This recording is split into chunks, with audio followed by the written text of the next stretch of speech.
Hello, friends. This is Dave Hurwitz, executive editor at ClassicsToday.com, here with some really putrid Bartók piano concertos from a very surprising source.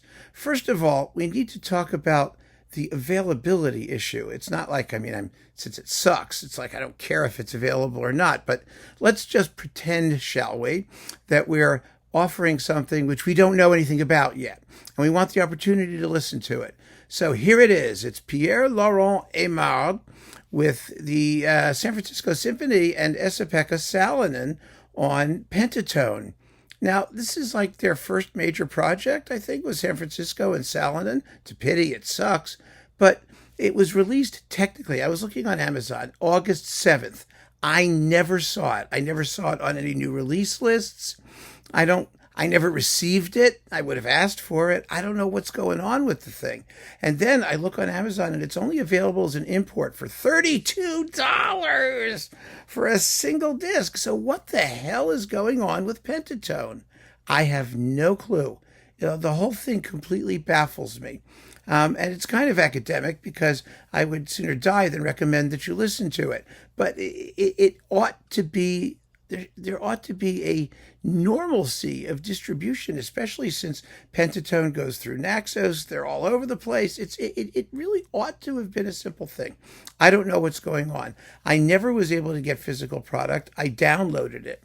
So I listened to it in a downloaded format. And I have to say right away that the sonics are not great. They really aren't. The orchestra, it's partly the performance, it's partly the sonics. But Aimard's piano sounds rather thin and unappealing. It's fairly distantly mic'd. There seems to be some sort of issue with integrating the sound of the piano into that of the orchestra. I don't know. That's part of the disappointment of the whole project. But let's talk about the performances. Oh, the performances. So you get all three Bartók piano concertos, and these are the dullest, least characterful Bartók performances you will ever hear in your existence on this mortal orb. Trust me on that one. They are terrible. I don't understand what's going on. Now, the first piano concerto, as you know, treats the piano as a percussion instrument with percussion solos. The percussion, lives in a little percussion enclave in the middle of the orchestra. The piano's right there. They're all supposed to be, somehow percussing away. Well, this is such a bore. Oh my God. The first movement, that very first neutron chord in the brass, it's going blah, blah, blah, blah, blah, blah, blah, blah, blah, blah, blah, blah. Then the brass come in with, it's not a loud chord, but it's a nasty chord, and it has to have nast. It has to have edge, bite. There's no bite to it. It sounds like they're off in left field somewhere. And Aimard is as flat as a pancake.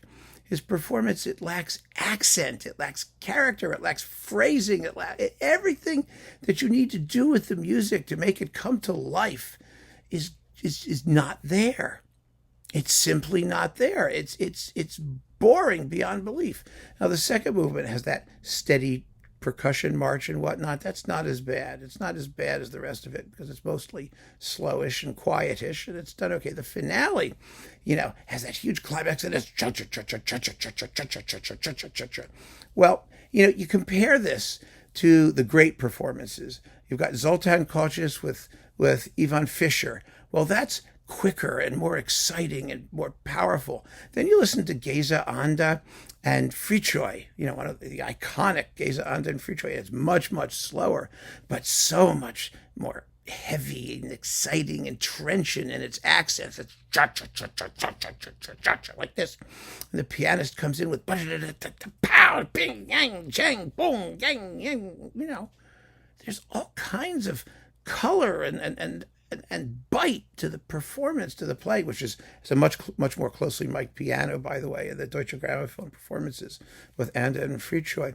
It's a little bit less so with Košice and Fischer, but my goodness, both of those versions on these sort of opposite ends in the first concerto, tempo-wise, managed to play the piano part with color and finesse where necessary and barbarity where Bartók wants it. You don't hear any of that here. It's just a total letdown. Number two. All right, number two. This is the most popular one. of course, and we all know it well. It begins with the Firebird, da da da da da, bum bum, ba da da da da, that sort of thing. You know, the Stravinsky thing, and it's written for winds and piano in the first movement, and and strings and timpani in the second movement, sort of, kind of, and then everybody comes together in the finale, that sort of thing. It's one of those things. It should be just exciting as hell, and the first movement should be creepy, spooky, which it always is. I mean, you have the non-vibrato strings and all that stuff. I mean, it with that devilish middle section, it always comes across pretty well. But you have the same issues with the piano playing. It's piano playing that's just devoid of character. Of course, he hits the notes. He hits the notes where he's supposed to hit the notes, but nothing's happening. Nothing is happening. That finale, my goodness, boom, boom, it should. Ay, what a mess! It's just dreary.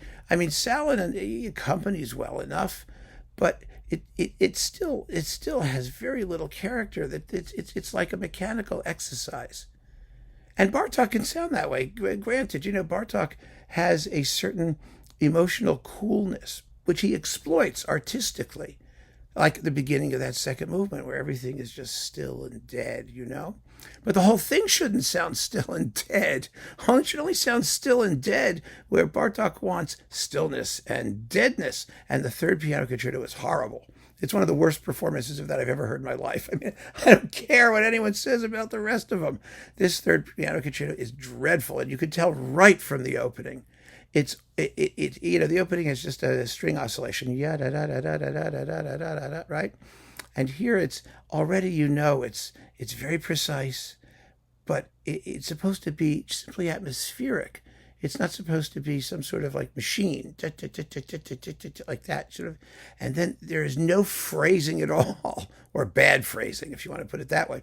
In the opening of the concerto, it's a lyrical tune. Da da da dum, ba da dum, bum ba da dum, ba ba da da dum, ba da da dum, ba da. You can do so much with it. You can give it so much feeling. It's a beautiful tune. And this is plonk plonk plonk plonk plonk plonk plonk plonk plonk plonk plonk plonk plonk plonk plonky plonkety plonkety plonk plonk plonk plonk plonk. It's too slow. It plods. It's horrid. And after that, quite frankly, you don't even want to hear the rest of it. I mean, the rest of it is the same. It's emotionally neutered, gelded, spayed, whatever you want to call it. It's had its sexual organs removed. It's just dreadful. And I am enormously disappointed, and I'm kind of shocked, quite frankly, because Salonen has done tons of Bartók, and he's done it very well. Yes, he is a modernist. His performances tend to be sort of coolish emotionally, but they're there. Everyone's present. And Aimard, I don't know about Aimard. He's a modern music specialist too, as you know. And I've never been a great fan of his playing, because I do think it lapses into mere mechanism as often as not. But he's not terrible. And in this music particularly, he should have something, some form of personality or charisma or something. This is dead on arrival. Absolutely dead on arrival. So avoid it at all costs. Who cares what it costs or whether it's available? Maybe they were doing a blessing. Maybe someone at PentaTone knew it really sucked and they were like not wanting to talk about it too much. I don't know. I don't understand it. I don't understand anything about this project. I don't understand why PentaTone did what it did. I don't understand how the performers came up with such flat-footed interpretations. Is a puzzlement, as they said in The King and I. So keep on listening, friends. Thanks for joining me. Take care.